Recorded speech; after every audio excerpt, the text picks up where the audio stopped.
Hello दोस्तों, आज की इस वीडियो में मैं डिस्कस करूंगा cognizable offence versus non cognizable offence for the CrPC.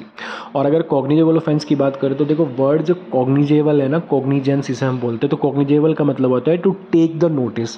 To take the notice मतलब कि कोई भी अगर ऑफेंस होता है, कोई भी ऑफेंस कमिट हुआ है, तो police officer incharge of the police station, जिस police officer incharge of police station है, उसकी जुडिक्शन में जो कोई ऑफेंस कमिट हो जाता है और उस ऑफेंस की जो पनिशमेंट है वो प्रोवाइडेड है कितनी, 3 ईयर और मोर, तो उस कंडीशन में उस ऑफेंस को हम क्या बोल देंगे, कॉग्निजेबल ऑफेंस। जब भी कोई ऑफेंस होता है उसमें अगर पनिशमेंट है वो 3 साल से ज़्यादा है तो उसे हम बोल देते हैं कॉग्निजेबल ऑफेंस। और इसका हम अगर इसके उलट हम दूसरी बात देखेंगे तो जब सीरियस ऑफेंस कोई होता है तो उस सीरियस ऑफेंस को हम बोल देते हैं कॉग्निजेबल ऑफेंस। तो कॉग्निजेबल ऑफेंस जब हो जाता है तो उस कंडीशन में क्या होता है, पुलिस ऑफिसर क्या करता है, एक एफआईआर रजिस्टर्ड करता है जिसे हम बोलते हैं first information report. First information report register करने के बाद अगर कॉग्निजेबल ऑफेंस है तो पुलिस ऑफिसर बिना किसी की परमिशन के उस पर्सन को, जो एक्यूज पर्सन है जिसने कोई ऑफेंस किया है, उसको अरेस्ट कर सकता है डायरेक्ट एफआईआर रजिस्टर्ड करते ही। तो कॉग्निजेबल ऑफेंस ऐसे होते हैं जो सीरियस नेचर के होते हैं। अब अगर हम नॉन कॉग्निजेबल ऑफेंस की बात करें तो जो लेस सीरियस नेचर के ऑफेंस होंगे वो नॉन कॉग्निजेबल ऑफेंस होंगे। तो अगर जैसे हमने देखा 154 रेड विद 156 सीआरपीसी बात करता है कॉग्निजेबल ऑफेंस की, लेकिन सेक्शन 155 ऑफ सीआरपीसी बात करता है नॉन कॉग्निजेबल ऑफेंस की। अगर नॉन कॉग्निजेबल ऑफेंस की बात करो तो ऐसे ऑफेंस जिसमें पनिशमेंट 3 साल से कम है जाता है, और वो ऑफेंस किस में आएंगे, नॉन कॉग्निजेबल ऑफेंस में आ जाते हैं। दूसरा नॉन कॉग्निजेबल ऑफेंस ये होता है कि police officer can not arrest any person without the permission of the magistrate, और इवन पुलिस ऑफिसर क्या कर सकता है कि जैसी कोई भी उसे सूचना मिल जाती है किसके रिगार्डिंग, नॉन कॉग्निजेबल ऑफेंस के रिगार्डिंग, तो वो तुरंत ही मजिस्ट्रेट से परमिशन लेगा कि सर मुझे इसमें अरेस्ट करना है, मुझे इसमें इन्वेस्टिगेशन करनी है। तो हमने देखा कि जो मोर सीरियस नेचर होंगे ऑफेंस वो सारे के सारे कॉग्निजेबल ऑफेंस में जा रहे हैं, और जो लेस सीरियस नेचर ऑफेंस होंगे वो सारे के सारे नॉन कॉग्निजेबल ऑफेंस में जा रहे हैं। और नॉन कॉग्निजेबल ऑफेंस की बात करता है सेक्शन 155। उसके अलावा power of the police in cognizable offence तो क्या होती है, 3 पावर इसमें दी हुई है। एक तो जैसे ही when an FIR is filed at the police station and the offence is cognizable one, the police can initiate arrest. तो अरेस्ट कर सकता है पुलिस ऑफिसर, ने बताया जैसे ही एफआईआर रजिस्टर्ड होगी पुलिस ऑफिसर अरेस्ट कर सकता है, जिसके अगेंस्ट में एफआईआर है तुरंत उसे अरेस्ट कर सकता है। दूसरा, investigation can be started as soon as, जैसे ही एफआईआर रजिस्टर हो जाती है पुलिस ऑफिसर इन्वेस्टिगेशन भी स्टार्ट कर सकता है। तीसरा इसमें है the police are bound to registered an FIR. तीसरा कि जैसे ही पुलिस ऑफिसर को कोई सूचना मिलती है कि उसके जुडिक्शन में, उसके थाने के अंतर्गत कोई भी ऐसा ऑफेंस हुआ है जिसमें जो ऑफेंस है वो कॉग्निजेबल वन है, तो उस कंडीशन में वो एफआईआर रजिस्टर्ड करने के बाद तुरंत ही इन्वेस्टिगेशन स्टार्ट करेगा, और उसमें एफआईआर रजिस्ट्रेशन मैंडेटरी हो जाता है। और यही कहा था, एक जजमेंट हुई थी ललिता कुमारी वर्सेज स्टेट ऑफ यूपी, एक जजमेंट हुई थी। उसके बाद हम बात कर देते हैं power of police officer in cognizable offense.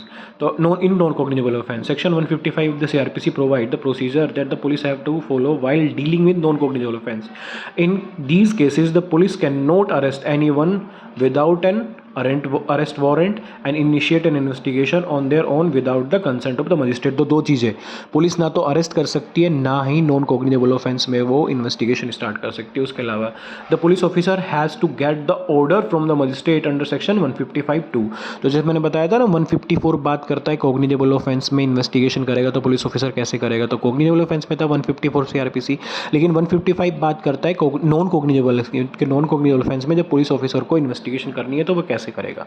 तो डायरेक्ट अरेस्ट कॉग्निजेबल ऑफेंस में हो सकता है, direct investigation start cognizable offence में हो सकती है, लेकिन non cognizable offence less serious nature के होते हैं, इसमें डायरेक्ट अरेस्ट नहीं हो सकती और डायरेक्ट इन्वेस्टिगेशन स्टार्ट नहीं हो सकती। उसके लिए उसे मजिस्ट्रेट की परमिशन लेनी पड़ेगी। तो ऐसे ऑफेंस जो लेस सीरियस नेचर के हैं उसे हम बोल देते हैं non cognizable, more serious nature cognizable. अब डिफरेंस देख लेते हैं। तो डिफरेंस होता है, नंबर 1 है cognizable offence are those in which the investigation authority can arrest the accused without an arrest warrant. Non-cognizable offense those which the investigation authority cannot arrest accused without warrant. तो arrest without warrant हो सकती है cognizable offense में, non-cognizable offense में arrest without warrant नहीं हो सकती। warrant क्या होता है, warrant is authority given by the magistrate to the police officer to arrest any person. उसके बाद करें not required investigation can be initiated as soon as FIR done.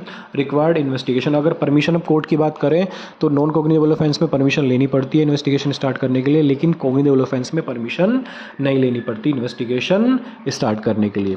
तो ये बेसिक से दो डिफरेंस है। इसके बाद हम देख लेते हैं और जो डिफरेंस हो सकते हैं कॉग्निजेबल और नॉन कॉग्निजेबल ऑफेंस में, तो वो जल्दी जल्दी देख लेते हैं एक बार थोड़ा सा। इसके अलावा नॉट रिक्वायर्ड परमिशन हो गया, सेवरिटी क्राइम, तो कॉग्निजेबल ऑफेंस सीरियस होते हैं, नॉन कॉग्निजेबल सीरियस नहीं होते। उसके अलावा मर्डर, थेफ्ट, किडनैपिंग एग्जाम्पल है कॉग्निजेबल ऑफेंस के, असॉल्ट, चीटिंग, डिफेमेशन एग्जाम्पल है नॉन कॉग्निजेबल ऑफेंस के। और अगर हम बात करें डेफिनेशन की, तो सेक्शन 2C बात करता है कॉग्निजेबल ऑफेंस की और सेक्शन 2I बात करता है किसकी, नॉन कॉग्निजेबल ऑफेंस की। और ये सेक्शन किसकी बात, किसके सेक्शन है, कोड ऑफ क्रिमिनल प्रोसीजर के। तो एक बात यहाँ से क्लियर हो जाती है कि जितने भी सीरियस नेचर के ऑफेंस है वो कॉग्निजेबल ऑफेंस है, और जितने भी लेस सीरियस नेचर के ऑफेंस है वो नॉन कॉग्निजेबल ऑफेंस है।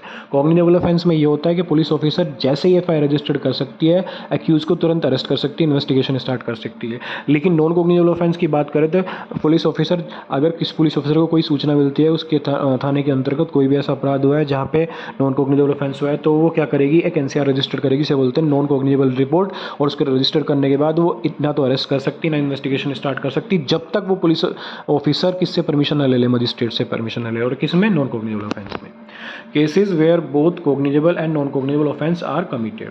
अब एक केस ऐसा होता है कि सपोज करो एक ए ने कोई अपराध कर दिया, उसने एक मर्डर कर दिया, उसने किसी के घर में चोरी कर ली, मर्डर करते हुए चोरी की, उसने वहाँ से कोई सामान उठा लिया, उसने किसी को थप्पड़ मार दिया, उसने किसी को गाली दे दी। तो ये इसमें चार सेक्शन आते हैं। जैसे चोरी करता 378 हो गया, गाली दे दी डिफेमेशन 499 हो गया, या अगर उसमें बात करें ट्रेस पासिंग भी हो गया। तो इसमें कुछ ऑफेंस ऐसे होंगे जो कॉग्निजेबल है, कुछ ऑफेंस ऐसे होंगे नॉन कॉग्निजेबल है। अब सपोज करो इसमें 3 ऑफेंस ऐसे थे जो नॉन कॉग्निजेबल है, लेकिन एक भी ऑफेंस अगर होता ना इसमें कॉग्निजेबल ऑफेंस, तो उसे हम इन्वेस्टिगेशन उसमें कैसे करेंगे, जैसे कि सारे के सारे ऑफेंस नॉन कॉग्निजेबल हो, कॉग्निजेबल हो, तो उस कंडीशन में मजिस्ट्रेट से परमिशन लेने की जरूरत नहीं पड़ेगी, समझे। जैसे 4 ऑफेंस है, उसमें से अगर एक ऑफेंस भी कॉग्निजेबल ऑफेंस है तो you need not to take permission from the magistrate to start investigation, उसको हम मान के चलते हैं this is a cognizable offence, this is a FIR where all the offence has been committed in the nature of cognizable offence. ठीक है, तो next video में देखते हैं। अभी मैं टॉपिक लेके आ रहा हूँ, इसके अलावा मैंने हिंदू लॉ और मुस्लिम लॉ की सीरीज चलाई हुई है, तो धीरे धीरे मैं CRP से भी स्टार्ट कर रहा हूँ।